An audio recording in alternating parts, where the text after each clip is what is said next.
Olá, o programa Coisa de Bicho veio hoje cheio de muita informação e curiosidade. No Animalpédia, vamos falar sobre a lhama, animal utilizado no passado para o transporte de cargas e que hoje foi domesticado. Um alerta dos veterinários sobre a ingestão de frutas pelos pets e os riscos de intoxicação. A história do tamanduá, que virou símbolo do Preve-Fogo, um trabalho de prevenção e combate a incêndios florestais pelo IBAMA. E ainda, entomologistas explicam como lidar com as formigas doceiras que tanto nos enlouquecem. E ainda tem mais. Amigo Bicho, Informacão, tira dúvidas e os vídeos mais legais da internet. Fica ligadinho com a gente no ar Coisa de Bicho.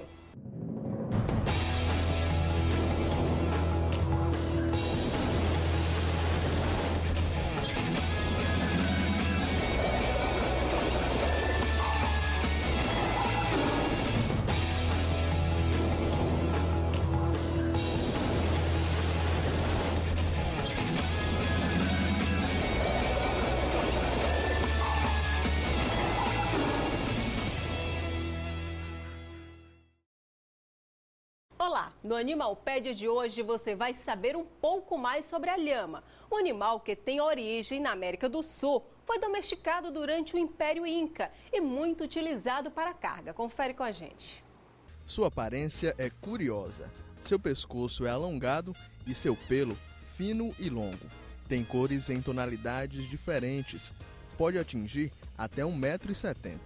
Seu comprimento varia entre 1,40 m e até 2,40 m, pesando aproximadamente 150 kg. Vivem em países como Bolívia, Chile, Peru, Argentina e Equador.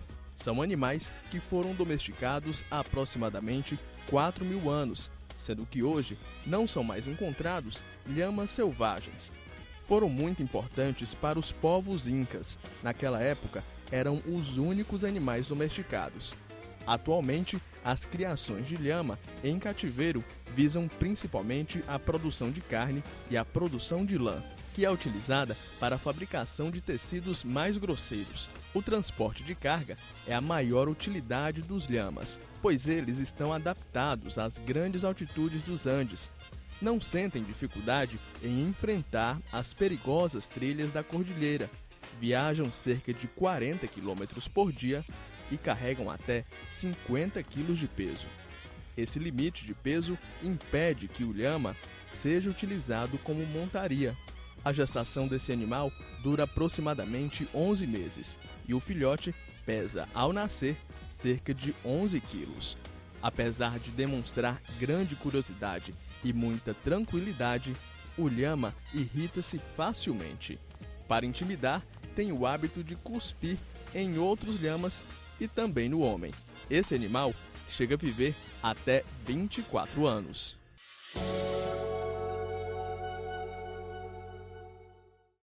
Por mais que você goste e respeite as propriedades das frutas, nem tudo que é saudável para as pessoas pode ser oferecido aos pets. Entenda o porquê. Nem tudo que os donos consomem faz bem aos pets. Aliás, quase nada do que é utilizado no cardápio diário das pessoas pode e deve ser oferecida aos cães e gatos. Falando das frutas, algumas estão liberadas. Após os 6 primeiros meses com o cão já vacinado e vermifugado, o dono já pode iniciar a oferta de frutas. Existem algumas frutas que elas não estão indicadas na dieta dos animais. Principalmente as frutas ácidas, né, como tangerina, laranja, abacaxi, até mesmo a maçã, que não é tida como uma fruta cítrica, mas ela é um pouco ácida, então o uso dela é muito restrito. Aliás, a gente nem recomenda que se use, né, como parte da dieta. Algumas pouco calóricas e ricas em fibras ajudam no funcionamento do intestino. É o caso da pera, da melancia e do melão, que estão liberadas e são indicadas porque contém muito líquido. Os gatos e cães, eles são carnívoros, né? Por excelência, eles são carnívoros. A fruta, ela não deve ser a base da alimentação, né, desses animais. Mas não quer dizer que você não possa dar um pedaço de melancia, um pedaço de mamão, um pedaço de melão. Tem animais que gostam, que isso forma até um elo do animal com a família. você pode dar, não tem problema não, mas desde que o animal, essa fruta, ela seja apenas um aperitivo, um petisco e não a base da alimentação. Com moderação, o consumo de banana, manga e mamão exigem mais atenção dos donos. O abacate deve ser evitado porque contém maior quantidade de gordura e pode causar diarreias.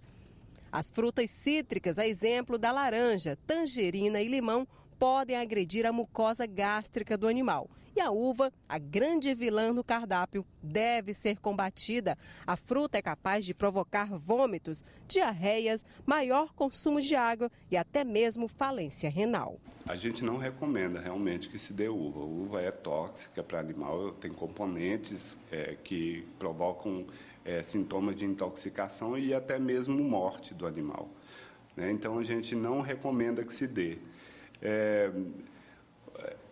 Tem gente que não tem essa informação e também essa informação ela é muito nova, né? Então as pessoas às vezes elas não estão atualizadas com a informação. Então o que a gente recomenda é que não dê realmente nem um pedacinho, nem uma bandinha de uva. Uva não deve ser dada para animal, sob o risco de morte mesmo.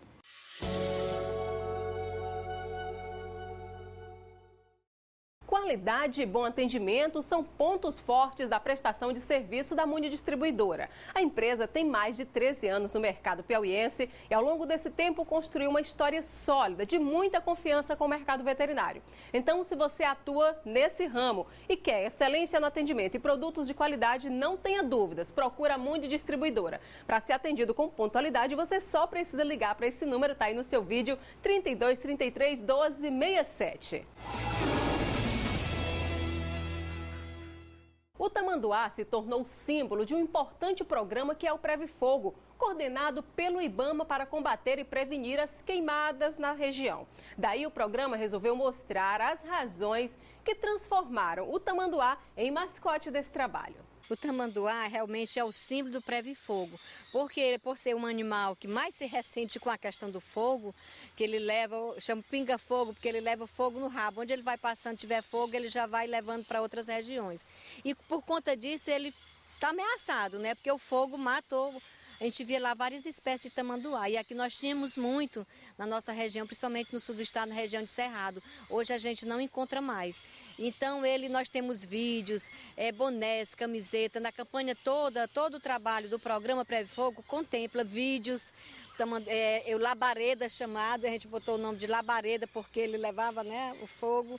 E as crianças, a gente tem ele em Brasília, as meninas trouxeram grande, já vestindo as crianças do labareda, contando toda a história. Foi maravilhoso, né, a visita nas escolas, levando o labareda, porque ele sensibilizou e contou a história que estava morrendo, que o fogo estava pegando. Então, isso aí foi nacional, a questão desse símbolo. E pegou mesmo, realmente todo mundo quando vê o tamanduá já identifica como o símbolo do Preve Fogo e que ele está ameaçado, extinto, em algumas regiões já não existe, por conta realmente das queimadas, né? Por ser o tamanduá, como diz, o tamanduá verdadeiro, aquele que em algumas regiões é conhecido como mexila, é conhecido como mambira, para nós é o tamanduá, né? Chama tamanduá mirim. Ele realmente aqui no sul do estado não existe praticamente mais, só a gente vê mesmo nos nossos filmes, vídeos. A história dele é triste, inclusive as histórias que a gente tem, os livretos, aí trabalha com criança, ele contando que vivia bem na natureza, que tinha uma família, né, os filhotes se reproduziam, vivia tudo em harmonia. E o fogo tirou a genética dessa espécie que não teve mais, né, como multiplicar e perpetuar. Hoje a gente sensibiliza muito porque já não existe o tamanduá na nossa natureza. O Mário André, do município de Corrente, quer saber se o esterco de animal precisa ser lavado para ser utilizado nas plantas. Quem vai responder essa para a gente é o professor Raimundo José, da Escola Técnica Agrícola. Sim, porque normalmente na excreção de aves, de bovinos e suínos, ele vem com outros outros componentes, né? Que isso proporciona, por exemplo, alguns deles, por exemplo, o excesso de ureia, né? Então, há necessidade de a gente fazer a lavagem do esterco, tirar aquele excesso de urina, que na verdade é urina, né? E ali tem a composição da ureia, né? Que iria prejudicar naturalmente a planta. Então, há necessidade de você fazer a lavagem e fazer a decomposição, transformando esse esterco em humus, que estariam, por exemplo, disponibilizando esses nutrientes contidos no esterco para a planta.